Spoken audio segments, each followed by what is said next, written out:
Hi, everyone. I'm Nick Caniglio. And I'm Marnie Stockman, and this is the Lead It Like Lasso podcast, a Ted Lasso rewatch podcast. We are the authors of Lead It Like Lasso, a leadership book for life, your life.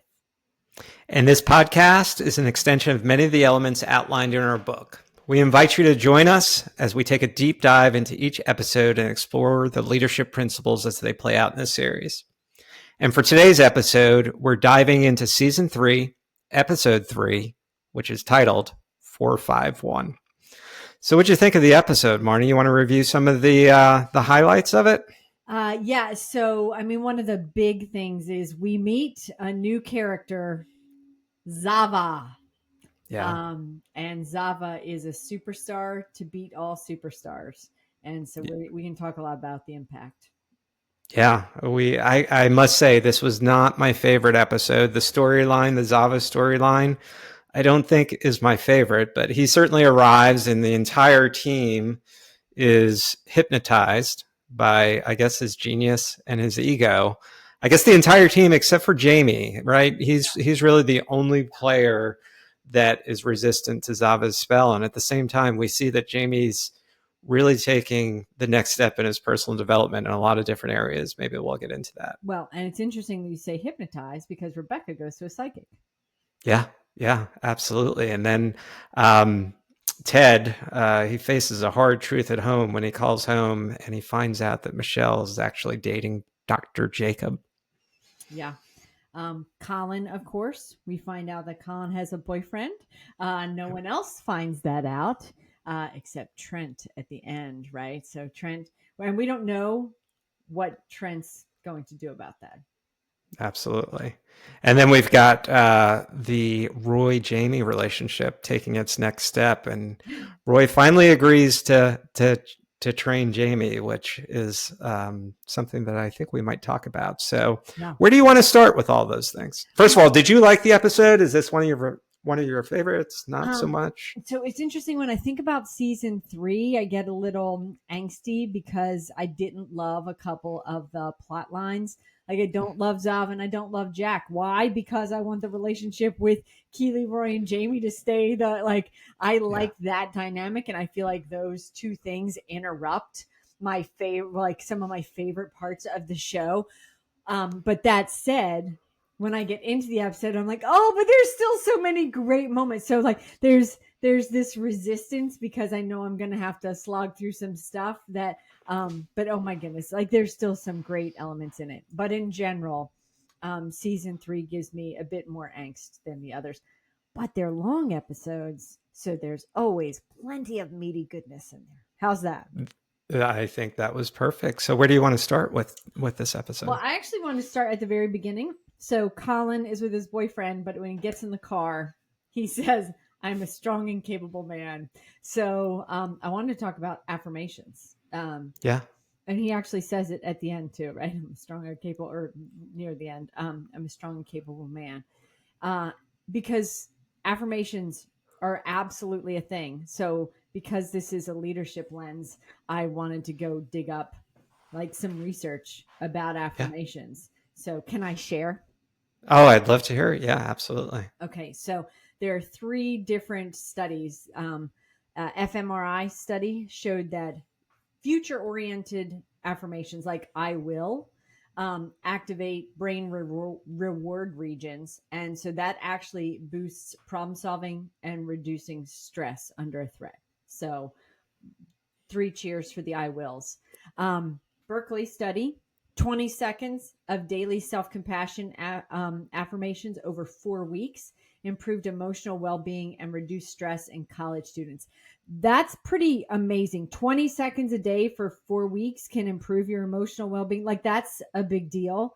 So I am a strong and capable woman is what I'm going to start saying, I think, or something. Maybe I'll have to say it twice to get it to last 20 seconds or talk slower. But that's a big deal. And what's interesting, I thought, was that when you say affirmations in the present tense, like I am, that actually can backfire for people with low self-esteem.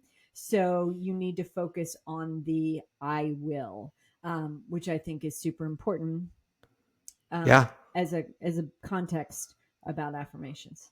That's fascinating, and I think what we're figuring out is Colin does not have the highest self-esteem. Yeah. So Yeah. I think we might have some bumpy waters in front of him. I know we do actually Yeah. as we Yeah. watch the Yeah. show. Yeah. So I think the writers of the show might have been familiar with that to some extent for sure. Yeah. But what I thought about that entire sequence, just with Colin specifically, he's not only is he hiding a big part of who he is Yeah. with Michael, but he's also facing other challenges, right? This is our first deep dive into Colin. He has Yep. been a supporting character, but he's the one who ends up being benched with the arrival of Zava, and again another reason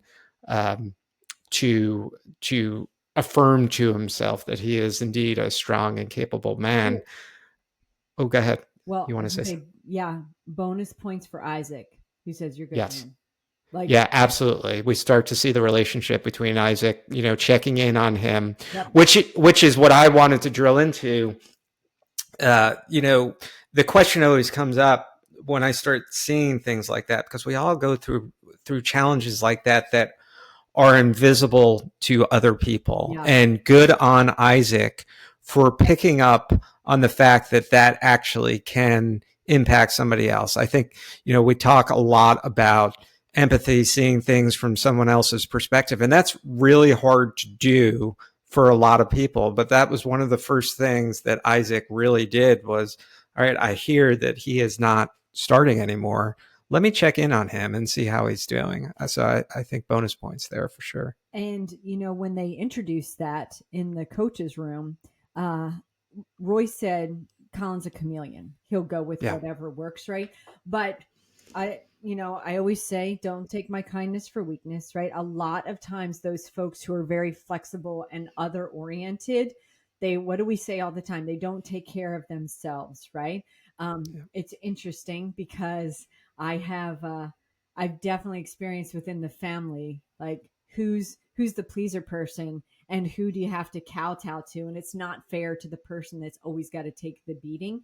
And so I appreciate that Isaac checked in on Colin for sure. And I took that to heart of like, okay, just because somebody is willing to be the martyr doesn't mean they should have to, right? And how can you make them feel heard and seen?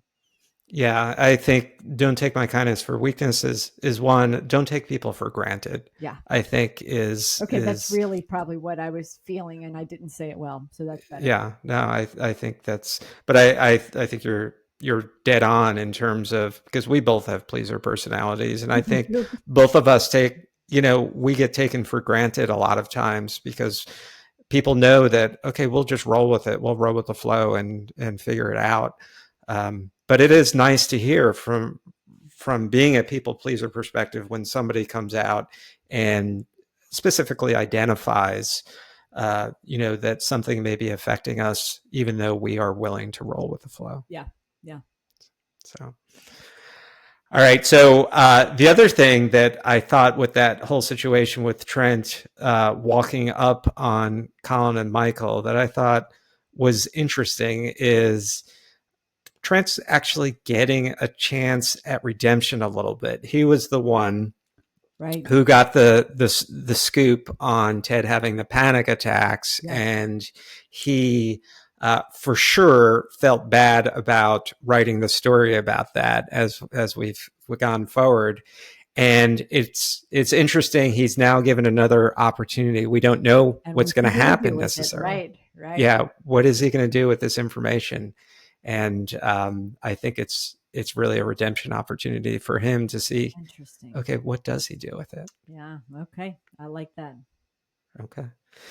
You want to jump into the Zava saga? Yeah. Let's talk Zava 451. He's the one, right? He is the one. Yeah. And I am amazed. So I have a lot of thoughts on this. But the first thing that comes to mind is how enamored just about everybody in the entire building is with Zava, this egocentric, somebody who is a diva, except for two people. And I think the first person is Rebecca. Yeah, good on And her. I'm thinking about that. And then the second person is Jamie. Yeah. And the first thing that comes to mind is it takes one to know one. And I think both of them come at it from a little bit of a different angle. Yeah. Clearly, Jamie Yeah. was that diva Yeah. at one point in time in the show. Yeah, he says, But no, Rebecca was, he's being hypocritical. Yeah. yes, absolutely. But Rebecca was married to one in Rupert. Yeah. And she's like, I'm not falling for this stuff. Yeah. You can't. Oh, She I was, didn't even think about that. Rebecca's really showing her own growth, but be like, get out of my chair. absolutely. Absolutely. She wasn't taking any of that. But what was really disappointing to me, we commented a couple of episodes ago about Ted and how he really stepped up from a leadership perspective, addressing Roy's issue with Trent, but not in this case. He was starstruck and all about, the Zava Nation in terms of really idolizing him, which I thought was an interesting perspective and how the show writers played that out. How about you? Yeah, I didn't feel like that felt like real Ted. Yeah. Because he's so about the locker room. Mm-hmm. I feel like he would have had a conversation with Colin. That's not easy, for sure. And you can appreciate what he brings to the party. But yeah, it didn't feel like I could see him saying like, what we have here is good, you know? Yeah. Like Jamie did. Like Jamie's line was sort of what I would have expected Ted to say when he came in. Is like, what we have here is a good thing. We don't need Zava, right? Because what we're building in this locker room is something. And Jamie really didn't say that coming in ego maniac, but did acknowledge that he certainly had been that. Yeah. Yeah. Again, major growth points Yeah. for Jamie, just on the way he handled it. Not only, I was more impressed with the way he handled it. Thanks for hearing me out, being very clear and concise with the fact that we got a really good thing here. He's going to effing mess it up.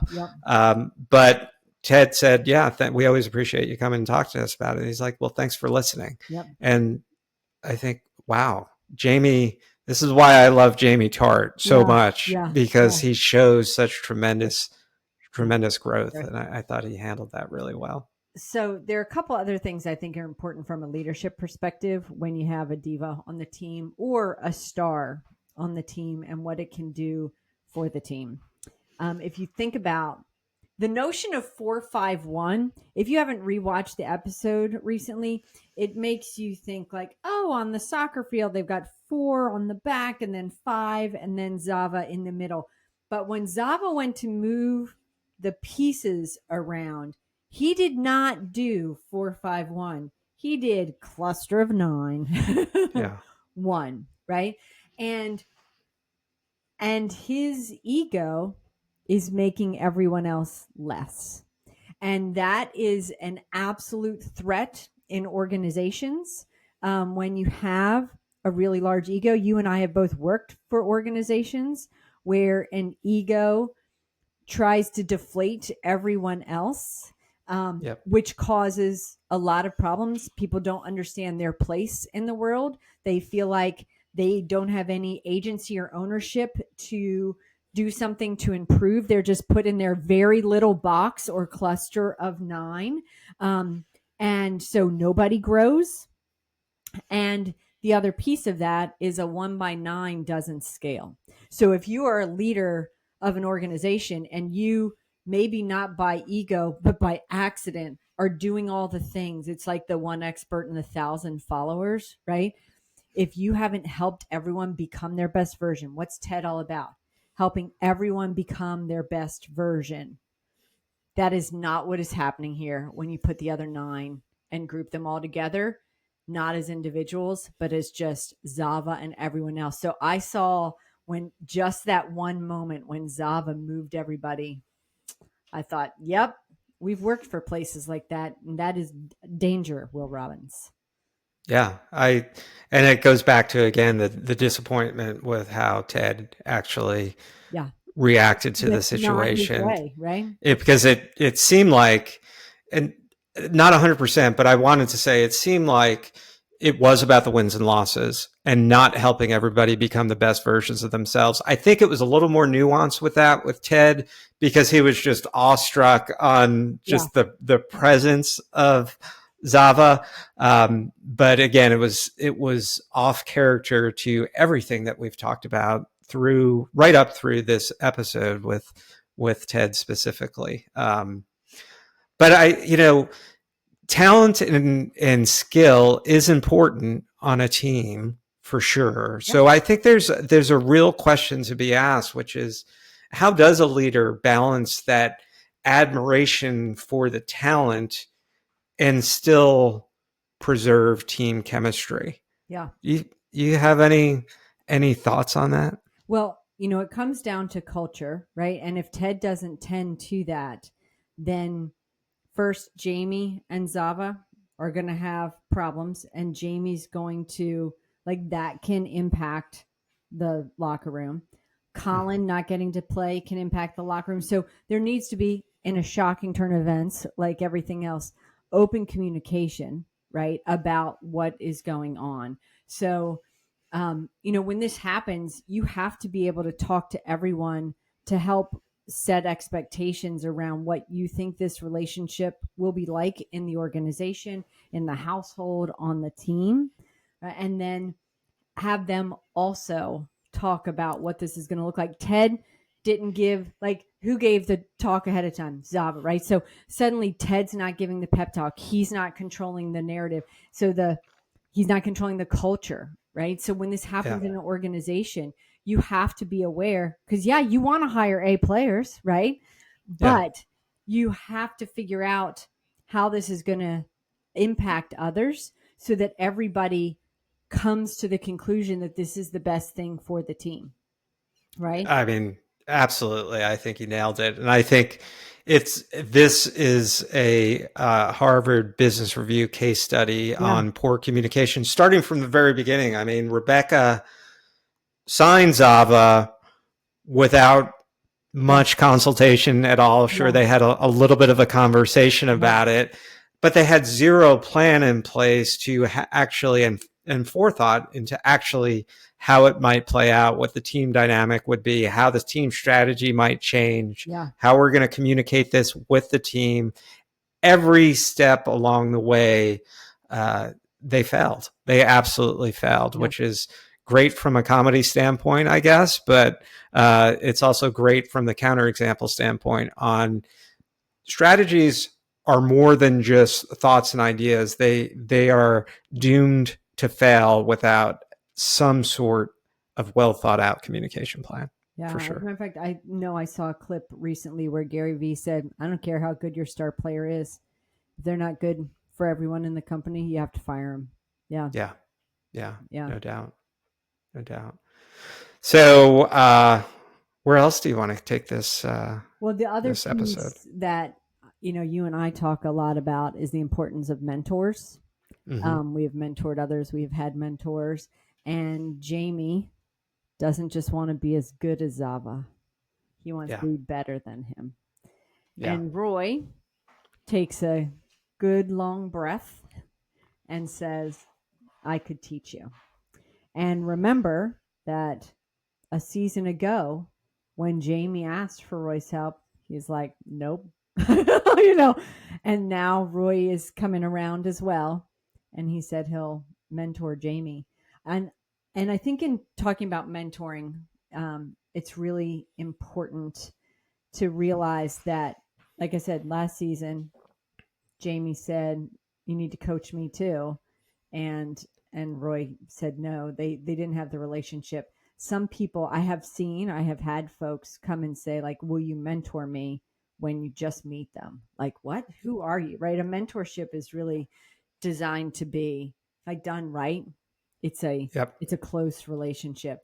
And now Jamie's ready and Roy's ready, but I think that's something that people need to think about if they want to get a mentor, that they need to have the relationship where both people want the same thing for the mentee so that they have built trust and can work together. So, what do you think changed between last season with both Roy and Jamie that made this moment possible now? So Roy has certainly gotten over himself and recognizes that he's no longer the player that he was, right? And he is a coach now. And so I think Roy for himself is starting to learn that this is like Roy 2.0 can give Yeah. back to the game that he loves. I also think that he is learning to forgive himself and to forgive Jamie, and that they're building a relationship. What were you thinking? No, I think you're exactly right. And I think last episode ended with Roy finally opening up to people about how he felt when he left Chelsea and why he decided to leave Chelsea. And also the fact that he had that moment with Trent where he actually forgave him, so we see both. Again, I just think it's brilliant the way the writers do this.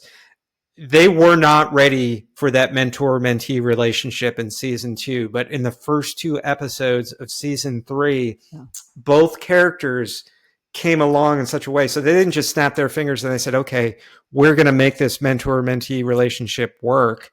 They actually showed that the characters have changed, Yeah. whether it was through Roy really digging deep in his soul about leaving Chelsea and learning how to forgive others and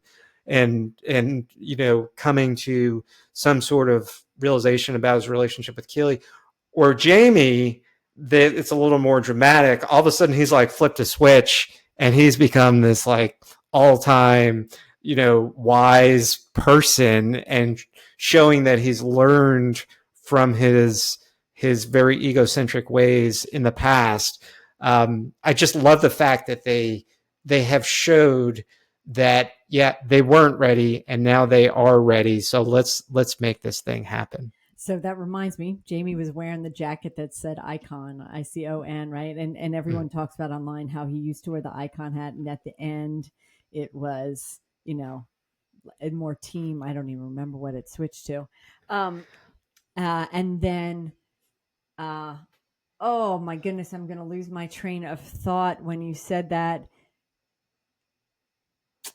Gone, just like that. Gone. But yeah, Jamie they've both grown so much. I think, oh, I know what I was going to say is that a lot of times that you'll see on, Facebook threads or Reddit threads, somebody will throw in there, well, like, that's because it's a TV show and the writers can make them do it. Well, the writers could have made Roy mentor Jamie last season. The writers could have done that, but they showed you the growth that's required as a playbook for us. That is why we wanted to write this book, because they're showing exactly what needs to happen to get the growth that folks need, and why this show is a masterclass in leadership.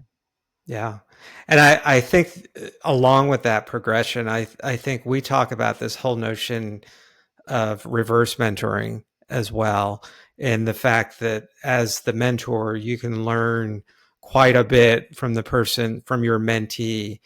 And the reality of it is, Roy is now at a point where he's open to learning Yeah. from other people, including Jamie Tartt. And I think, yeah, I think it just reinforces everything that we know is of value with this whole idea of mentorship both ways. Again, the show has set it up. So yeah, they are fully ready to get the most out of this relationship on both sides, for sure. Slam dunk. Slam dunk. Anything with Rebecca and the psychic with Tish? Well, the only thing I will say is that as we're looking ahead to season 4, I think Rebecca's going to be that mom. Haven't seen any characters that would imply it, so that's not Yeah. a leadership. That's just good season 4 gossip. Yeah. So yeah, I think that is one of the questions that the people who really follow this show, I think they're dying to know that answer, because everything else seems to at Have some point fallen into place. Yeah. come true for sure. Um, what about with Ted and Dr. Jacob? Well, I mean, there's the ethics of that, and Ted having to. It was all of that's interesting, Yeah, and what I did think points on Michelle for when Dr. Jacob answered the phone and realized like this wasn't cool. Michelle knew it wasn't cool and that they needed to talk about it because that shouldn't have happened. And it shouldn't yeah, have been communicated that way either. yeah. And I think the one thing I appreciated from that storyline, it's a horrible storyline clearly, and you feel for Ted, but in the previous season they wrapped up the anxiety and the panic attacks, to some certain extent. I think the reminder of self-care and the fact that it's not as easy as just snapping your Yeah, fingers and yeah, having some conversations, but there are triggers for sure. And the fact that the writers of the show acknowledge that, yeah, Ted isn't completely over this just yet. yeah. I know there's more to it than that, but that was kind of a subtle reminder from my perspective that, yeah, I mean, life is hard sometimes, and you got to always stay on top of that self-care for sure, to make sure you're taking care of yourself. Yeah, and like you said, you never know when it's going to pop up. And that is the one thing we've also talked about with season 2 is that the show did a great job of highlighting mental health and the importance for folks to take care of their mental health.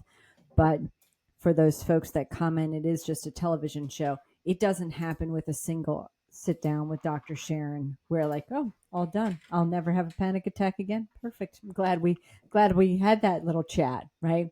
So Yep. yeah, he's got to keep doing the work. Yep, for sure. All right, so that was the Zava episode, and that means that is our whistle. The game's over, but leadership lessons keep on playing. Yeah. Follow along, like, comment, subscribe, wherever you're seeing us, do all the things. We'd love to chat with you about it. Yep. So until next time, stay curious, stay kind, and keep leading it like Lasso.